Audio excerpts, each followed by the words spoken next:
Might end up that this whole loom just gets wrapped up into an ugly little ball. Still here from yesterday's video. It's probably because I only just filmed it a minute ago. Alright, so today's video, we're getting back onto the cubman. Saturday should be a cubman video. Alrighty. I changed my mind since yesterday's video. I'm going to finish off the engine cradle. Version something. So that's just going to involve weld this corner up, nice radius or something, cut this plate down. I'm going to have to finish welding the brackets for the tensioner on, squaring them up again, and yeah, we should be good then. Finish off this top bit, weld the underside, and mark it off the list. Then we'll do the wiring loom, possibly. I need to go find a bit of heavier wire to go to the back, some extra wires to go to the front, all sorts of things. A few switches. So, we'll do this, then we'll get on to that. That's the plan, isn't it, shed corby? I'm going to be welding, so you can leave the shed quarters. He's got a nasty habit of staring at the bright spots.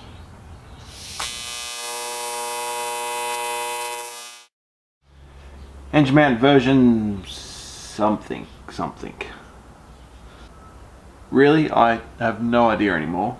I've rebuilt this thing that many times. There's like one original piece left, which is this piece here. Yeah, I'm going to take off the bits of pipe there for the tensioner, grind this back so that I can weld this all up properly. The tensioner was just angled wrong so that I wasn't actually able to get to this bolt properly. So I'm just going to redo them, exactly the same spot. But yeah, angle the tensioner forward slightly. Then I'm going to put a gusset in here and weld all that up. And then I'll be able to cut a section off the back, cut the big section off the front, then take the whole cradle off. There's lots of bits underneath these crossbars that need welding. Then once it's all welded, then I'll linish the heck out of it. Then after that's done, I can sign it off the list. Been looking forward to signing this one off. So anyway, that's the plan. Let's get on with it.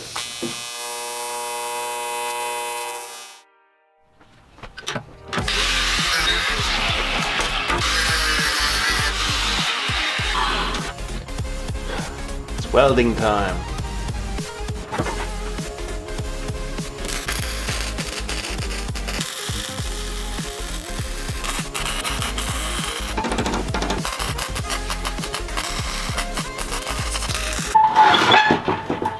That's now angled slightly, so it clears this bolt here, so I can actually take it in and out.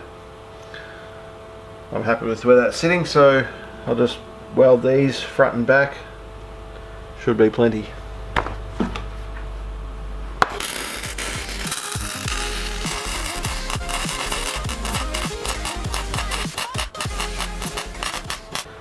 That's pretty much everything that can be welded while it's still attached to the engine. So knock the two main bolts out, take the engine away.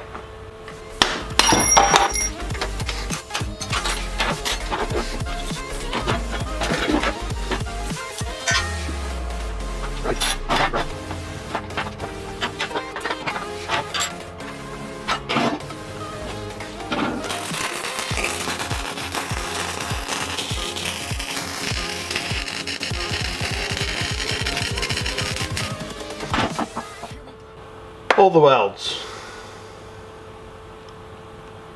Alrighty.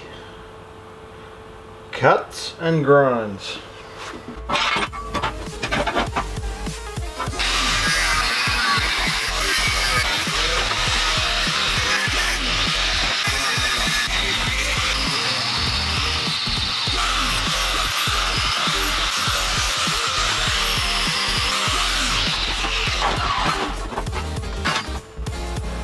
pretty much done. I mean, there's a few more bits that I could finish. I'm going to call that done. And I might even cross off the list now. Alright, back on the table again. Now, the next thing, I'm not super keen on trying to work this one out just yet. I probably won't get the whole thing finished in this episode. But I've got to make a start on it at some point. So, the wiring. I've got this loom that came with the engine. I've got a different ignition switch that is off, on and start. So I already fitted this in that hole way back at some point. I've got a blade fuse to put in. It's just common sense really to put a fuse in your wiring system. What else do I have under here? I've got a box of Chinese wiring fittings, which they're the same plugs that's used everywhere on this loom. It's also the same plug that's used here on my little chrome headlights. So they'll get separated, one on each side, somewhere there. Closest I could find to the right size and shape. So I figured since I've got a full 12 volt system on board, I might as well put headlights on. And then also got some little motorcycle indicators. Now these are not necessarily going to be wired up to flash. I just thought it would finish the look off, having little indicators in the front somewhere near the headlights. So I did buy these, but I don't think they're going to be right. Dual colour, red and orange tail light, but I have no idea what colour it is. The packaging doesn't really tell me, so it was meant to be like a little indicator that I could bolt onto the rear guards and fit fairly flush so it doesn't touch the tyres. So them. So where do I start? I think the first thing, pack up all the bits that I don't need right now.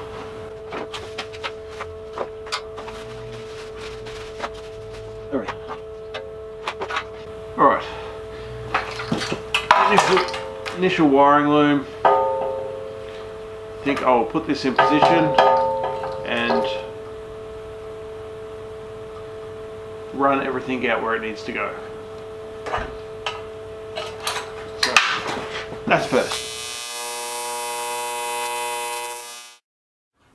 Okay, so the main wire from the battery through the starter solenoid, and it also has the wire coming off for the fuse, which the motorbike came with a glass tube fuse.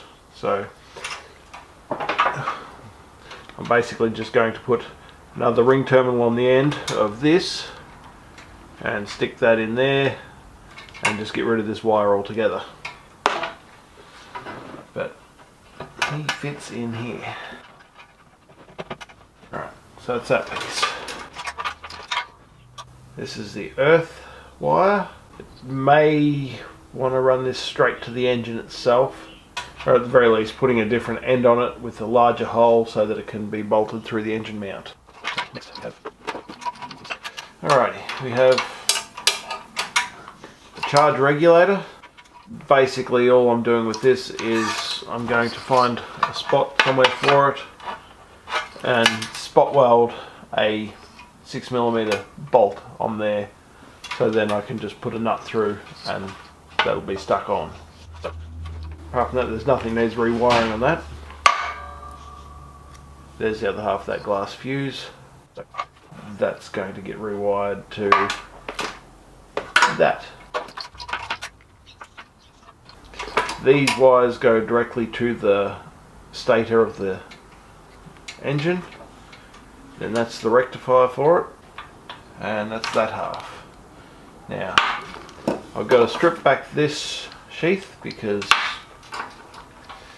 I want this piece at that end with these things. Basically everything's going to be loosened off, readjusted, put back where it needs to go. The coil goes up on top here.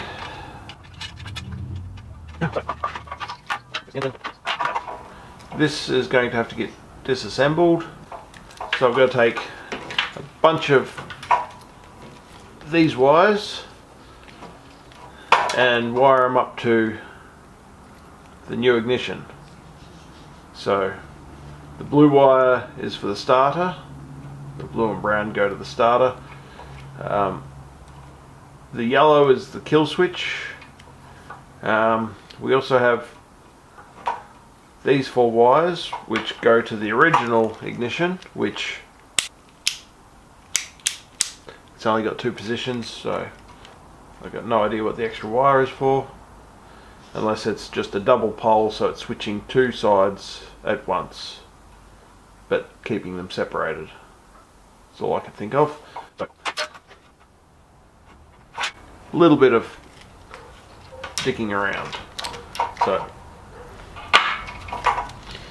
thing is, this also has the switch for the headlights, so I'm going to get a new 3-position switch and probably mount it in here somewhere, maybe on the other side, just to run the headlights, and that's what a lot of these other wires here will go to. So, yeah. So, first thing, strip this. I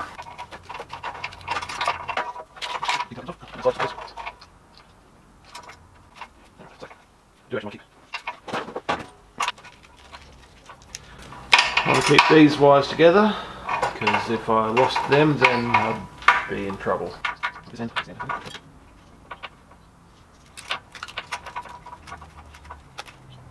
Alrighty, so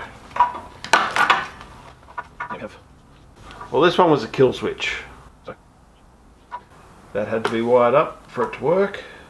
Just got to untangle what I can, reroute what I can. What's this one? Rear light. Kill switch.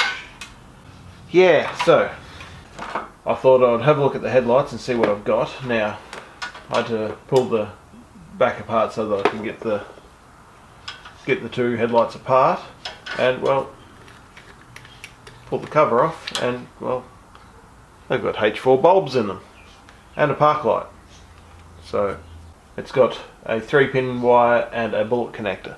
So I'm probably just going to unpin this plug, put another connector on the end of that, and then just swap this over for one of the Chinese 4-pin plugs. What I've decided is that pretty much all the wiring will be contained in the center console if possible. There's going to be wiring come out to the left hand side. In the master cylinder for the front brake there will be a pressure switch. Then the wiring will come along the front of the chassis, and it'll come up to the headlight on the left hand side.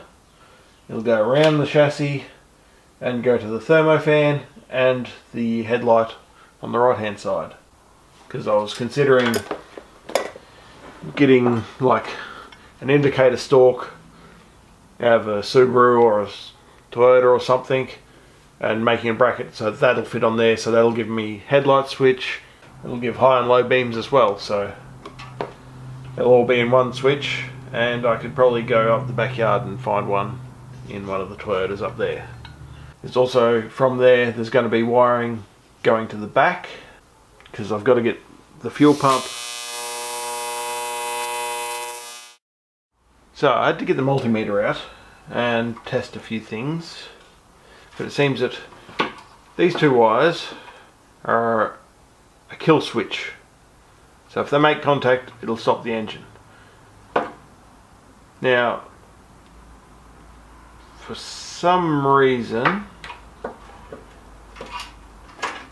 there's 4 or 5 different spots that are all labelled as kill switch. It's like every part of the loom has a kill switch in it.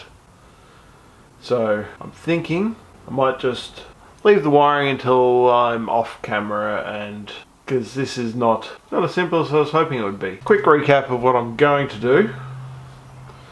I'm going to put a larger terminal on that so that it can be hooked up to the engine mount to earth the chassis and engine all at once. Going to swap all these bullet connectors and put a 6-pin plug on the end, and that goes into the stator of the engine. So those bits will remain, that's going to remain. Well, of course the coil's remaining. The starter solenoid, it'll probably get rewired.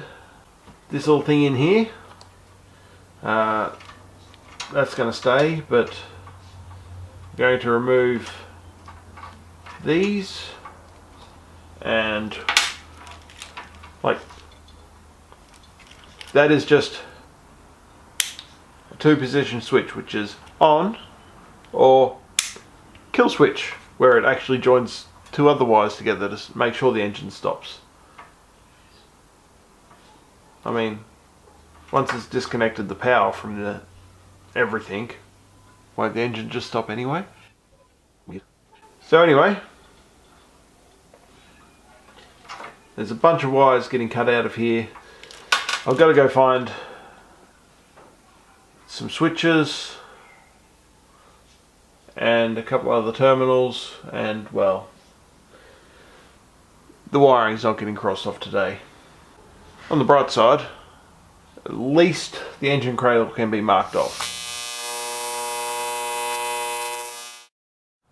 Well, that was less than impressive. So basically, as far as I could tell, this wiring loom is made up of kill switches. So I'm just going to have to spend a little bit of time going through it and cutting pretty much all of them out. The ignition on, kill switch. There's another one, kill switch. This one here, another kill switch. So I think what we're going to do is just leave the wiring for now, and I'll do it off camera because it's not very interesting to watch, I don't think. I think the next episode will just be going back to fabrication, and when I get to the end of it, I'll be like, hey, look, the wiring loom's been magically fixed. And I'll do a quick run through of what is actually involved in the wiring. It's a mess. It's nowhere near as straightforward as fabrication.